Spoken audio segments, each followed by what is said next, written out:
Sarah Martinez clutched her phone with trembling hands as she ran through the sliding doors of Street Mary's emergency room.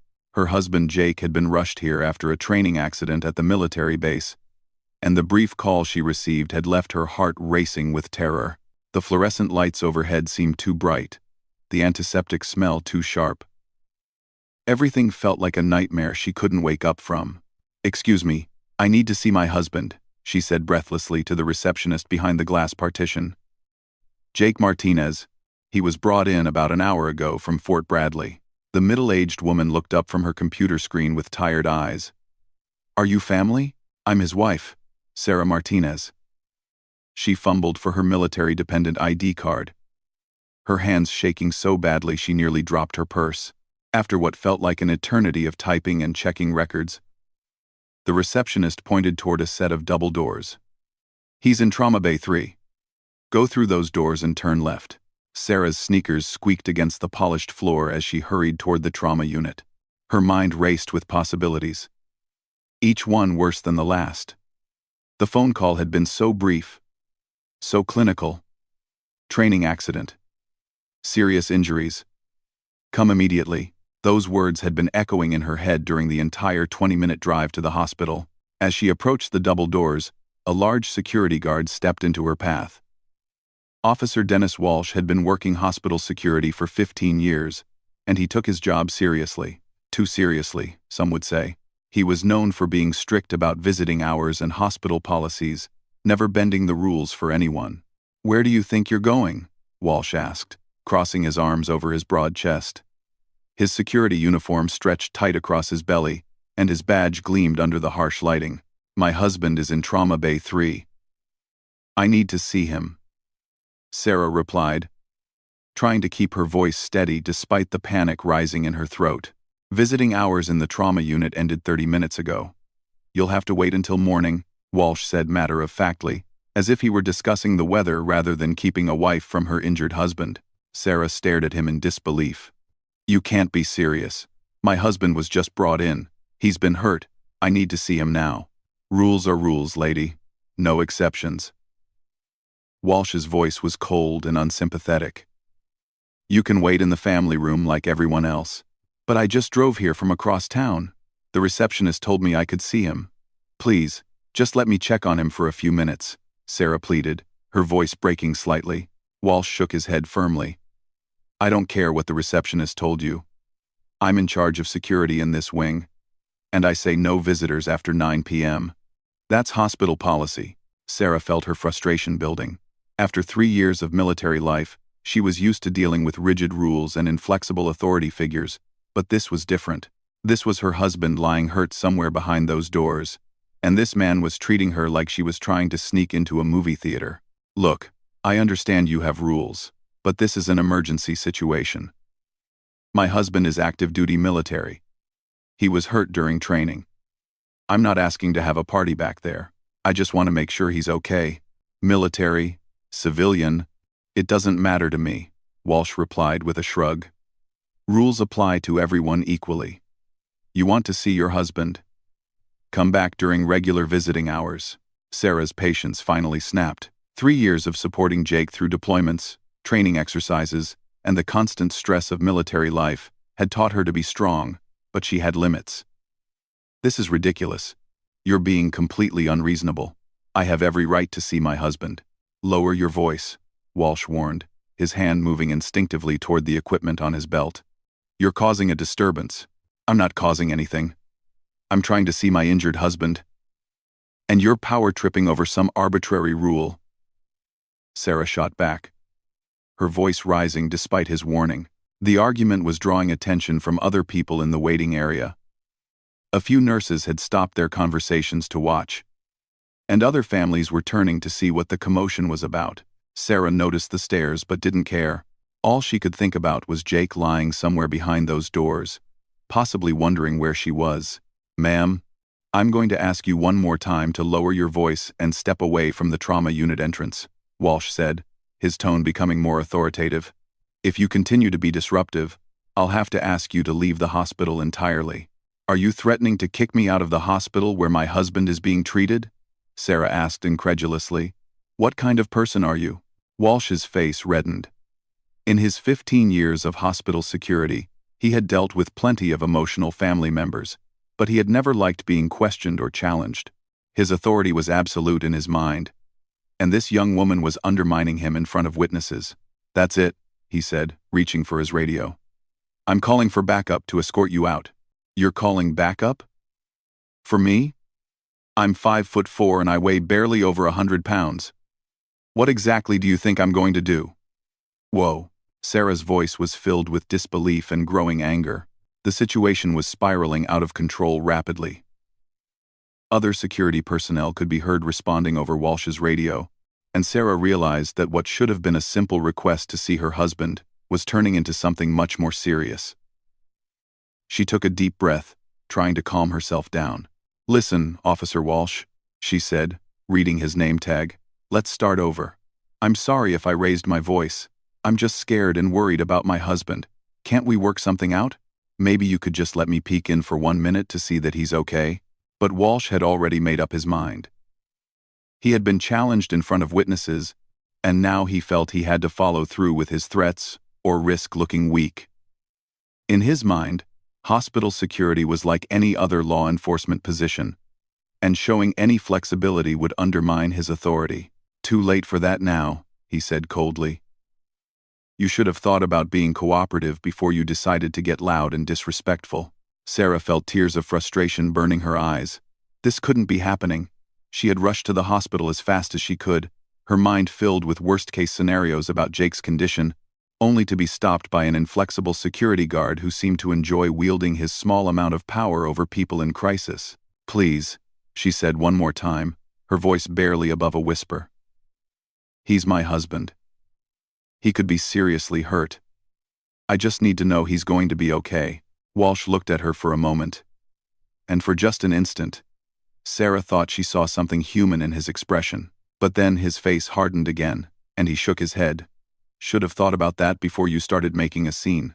Now, you'll have to wait until morning like I originally told you."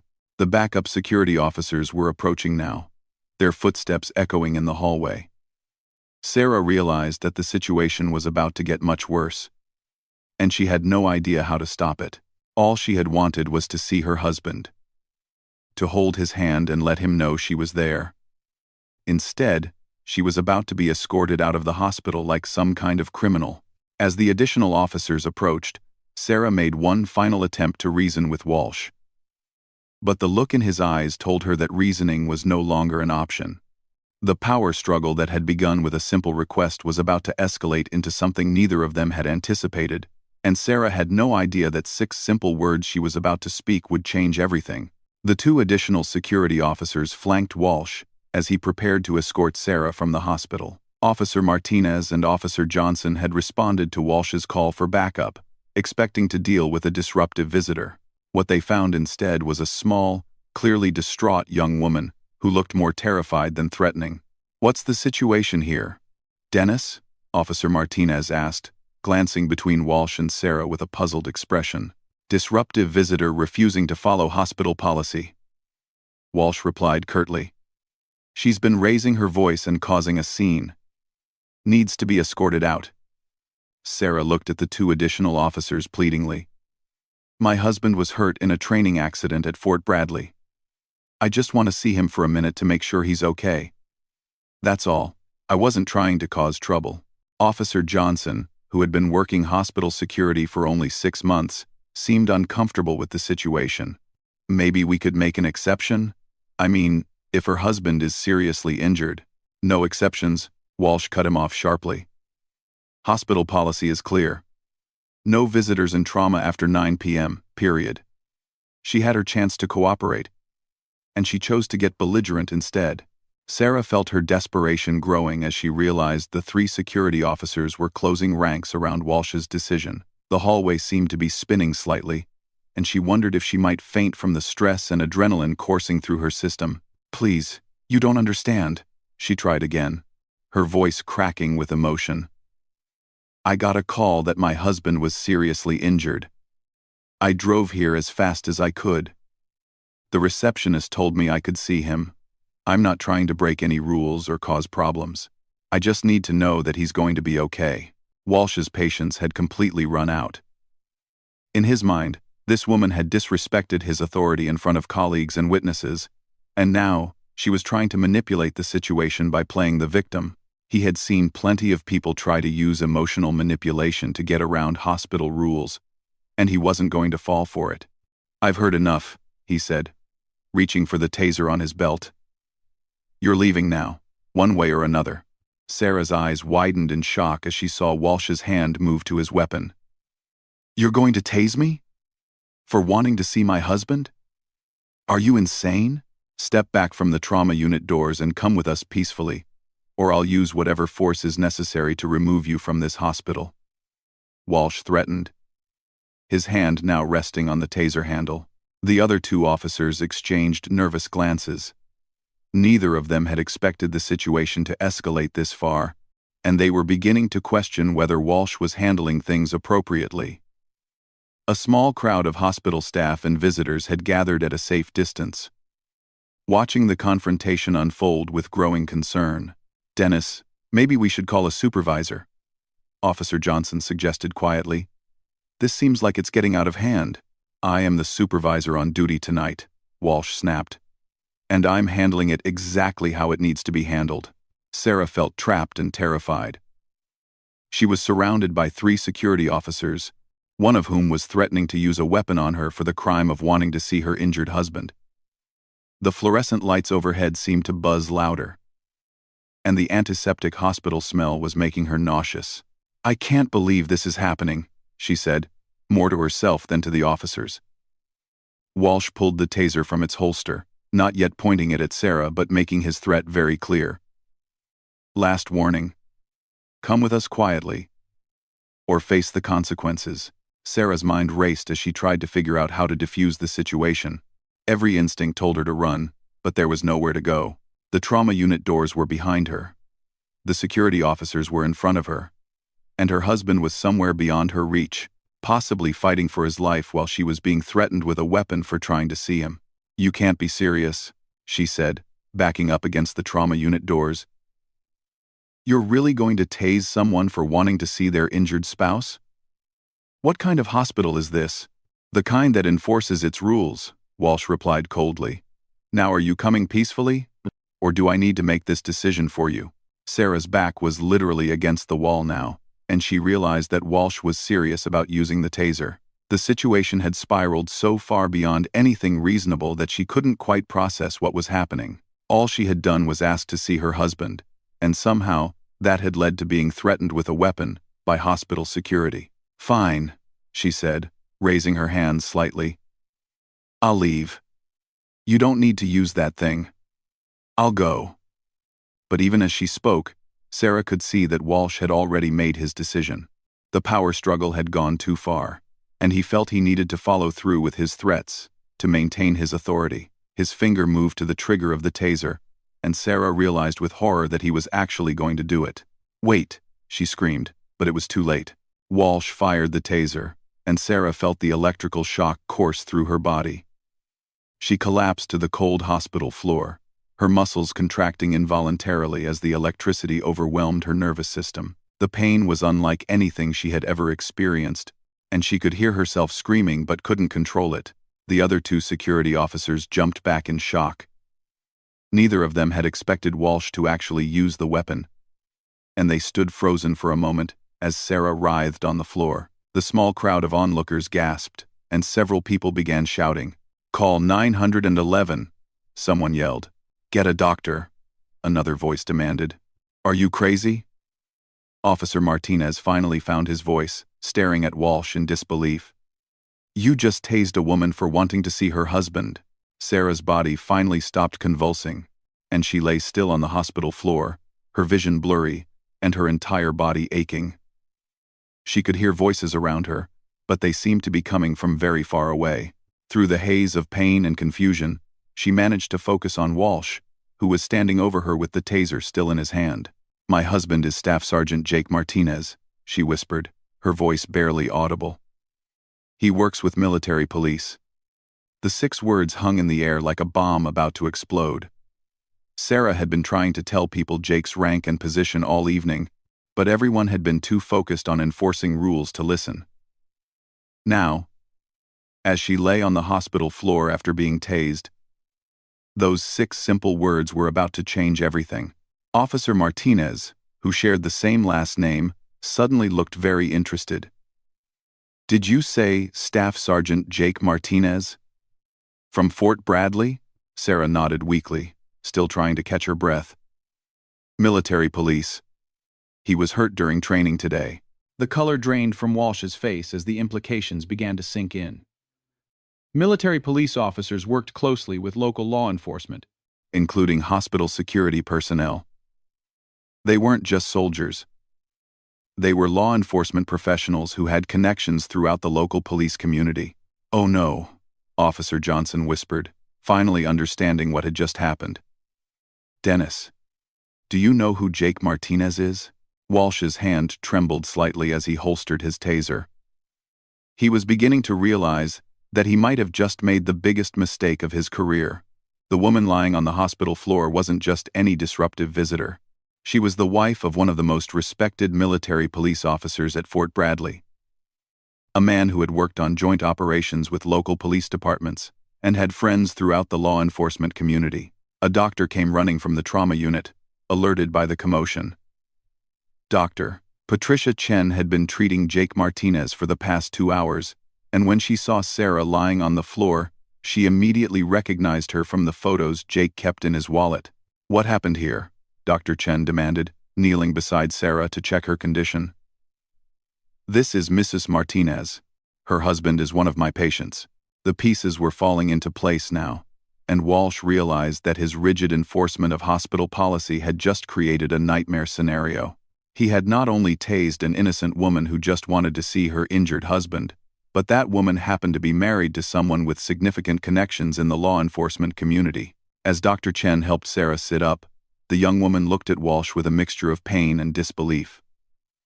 The 6 words she had spoken were already spreading through the small crowd of witnesses, and Walsh could see hospital staff members pulling out their phones to make calls. Within minutes, the story would be all over Fort Bradley, and by morning, every police officer in the county would know that Dennis Walsh had tased Staff Sergeant Jake Martinez's wife outside the emergency room where her husband was being treated for injuries sustained in the line of duty. Dr. Chen helped Sarah to her feet, her medical training taking over, as she quickly assessed the young woman for injuries from the taser shock. The emergency room physician had been working with trauma patients for over a decade, but she had never seen hospital security use a weapon on a family member before. "Mrs. Martinez, I need to check you over. Taser injuries can sometimes cause more damage than is immediately apparent," Dr. Chen said gently, guiding Sarah toward an empty examination room. Sarah was still shaky and disoriented, but her primary concern remained unchanged. "Is Jake okay? Please, I just need to know if my husband is going to be all right." "He's stable," Dr. Chen assured her. "He has a broken leg and some bruised ribs from the training accident, but he's going to make a full recovery. He's been asking for you for the past hour." The relief that flooded through Sarah was immediately followed by renewed anger at the situation. Her husband had been hurt and asking for her, and instead of being by his side, she had been tased in a hospital hallway for trying to reach him. Meanwhile, Walsh stood frozen in the corridor, watching as more hospital staff arrived on the scene. The gravity of what he had done was beginning to fully sink in. He had not only used excessive force against an unarmed woman, but he had done it to the wife of a military police officer who was known and respected throughout the local law enforcement community. Officer Martinez approached Walsh with a grim expression. "Dennis, I need to ask you something, and I need you to think very carefully before you answer. Did you know who Jake Martinez was before this happened?" Walsh shook his head, his voice barely above a whisper. "No. I had no idea. She never told me his rank or unit." "Actually, she did try to tell you," Officer Johnson interjected. "I heard her mention that her husband was active-duty military and that he worked with law enforcement. You just weren't listening." The truth was even worse than Walsh had initially thought. Not only had he used excessive force, but he had ignored clear information that should have made him reconsider his approach. His rigid adherence to hospital policy had blinded him to the humanity of the situation and the specific circumstances involved. Within 30 minutes of the incident, word had spread throughout Fort Bradley.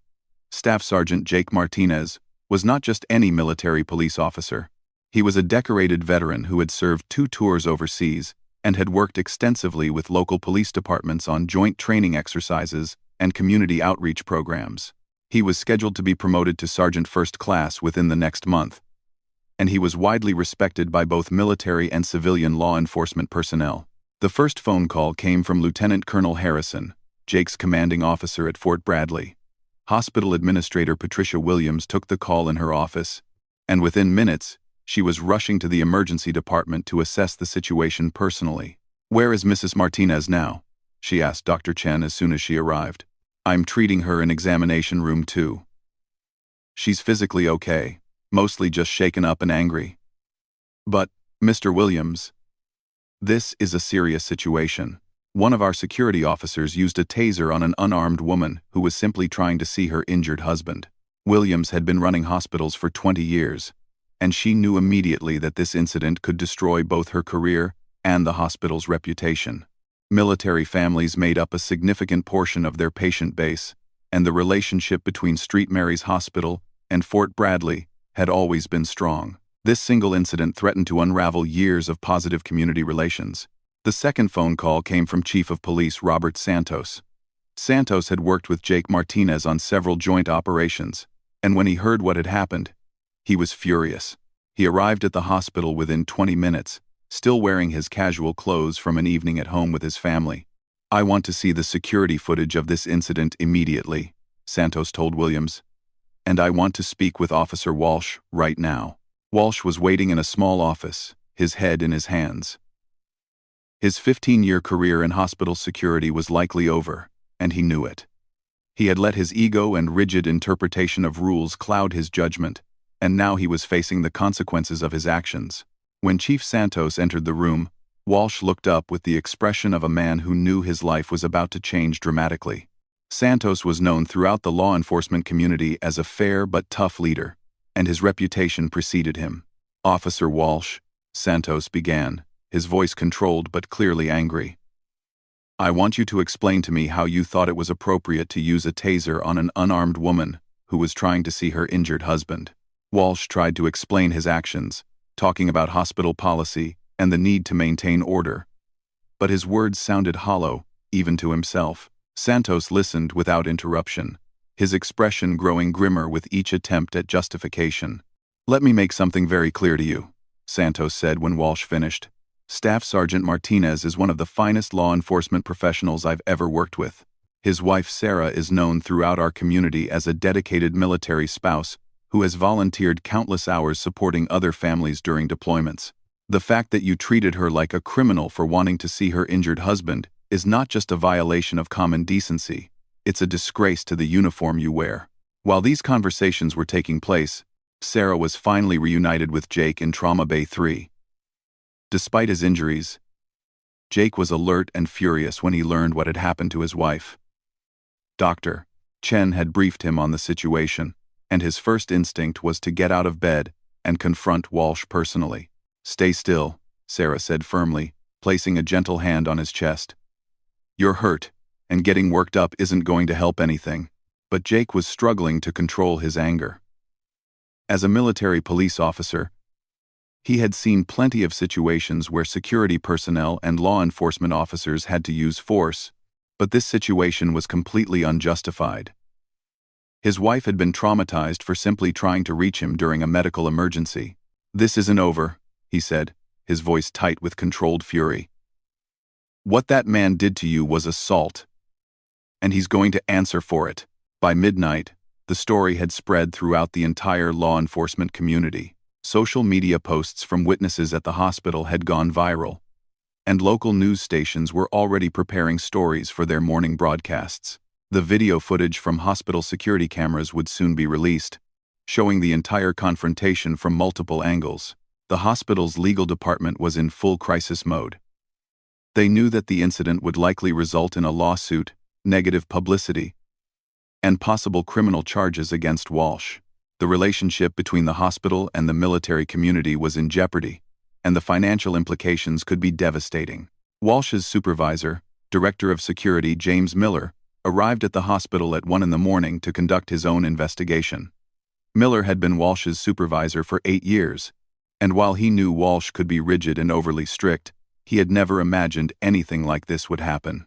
"Dennis," Miller said as he reviewed the security footage, "what were you thinking? This woman clearly posed no threat to anyone. She was emotional and upset, but that's completely understandable given the circumstances." Walsh had no good answer. Watching the footage made his actions look even worse than he had remembered. He could see Sarah's desperation and fear, and he could see his own increasingly aggressive behavior as the situation escalated. The moment when he drew and fired the taser looked particularly damning on camera. By morning, the story was front-page news in the local newspaper. "Hospital guard Tases soldier's wife outside ER" was the headline, accompanied by photos of both Jake and Sarah Martinez. The article detailed Jake's military service and his work with local law enforcement, making Walsh's actions seem even more outrageous. The hospital received over 200 phone calls before noon, most of them expressing outrage at Walsh's behavior and demanding his immediate termination. Several local veterans organizations announced they would be organizing protests outside the hospital, and multiple law enforcement agencies indicated they were reviewing their policies regarding cooperation with St. Mary's Security Department. Walsh was terminated immediately, and criminal charges were filed against him for assault and battery. The district attorney's office, under pressure from both the military community and local law enforcement, indicated they would be seeking the maximum penalty under the law. The hospital also announced a complete review of their security policies and procedures, particularly regarding the treatment of family members during medical emergencies. They established a new protocol that would allow immediate family members to see patients in critical condition regardless of visiting hours, with appropriate supervision if necessary. Sarah and Jake Martinez eventually filed a civil lawsuit against both Walsh and the hospital, seeking damages for emotional distress, medical expenses, and the trauma Sarah experienced. The case was settled out of court for an undisclosed amount, but sources indicated it was substantial enough to ensure the Martinez's financial security for years to come. The incident also led to broader changes in hospital security training throughout the region. Other hospitals implemented new protocols for dealing with distressed family members, and security personnel received additional training on de-escalation techniques and the appropriate use of force. For Walsh, the consequences extended far beyond losing his job. The criminal conviction made it virtually impossible for him to find employment in any security or law enforcement-related field. His actions during those few minutes in the hospital corridor had effectively destroyed his career and his reputation in the community. The 6 words that Sarah had spoken, "My husband is Staff Sergeant Jake Martinez," had indeed changed everything. They transformed her from an anonymous, difficult visitor into the wife of a respected member of the law enforcement community. But more than that, they highlighted the fundamental injustice of how she had been treated, regardless of who her husband was. Sarah and Jake Martinez eventually moved to a different city where Jake was promoted and took on new responsibilities training military police officers. They used their experience to advocate for better policies, protecting the rights of family members during medical emergencies, turning their traumatic experience into something positive that could help other families avoid similar situations. The story became a cautionary tale in law enforcement and security training programs across the country, illustrating how quickly a situation can escalate when authorities fail to listen, show empathy, or exercise appropriate judgment. It served as a reminder that behind every uniform, every rule, and every policy, there are real people facing real crises who deserve to be treated with basic human dignity and respect.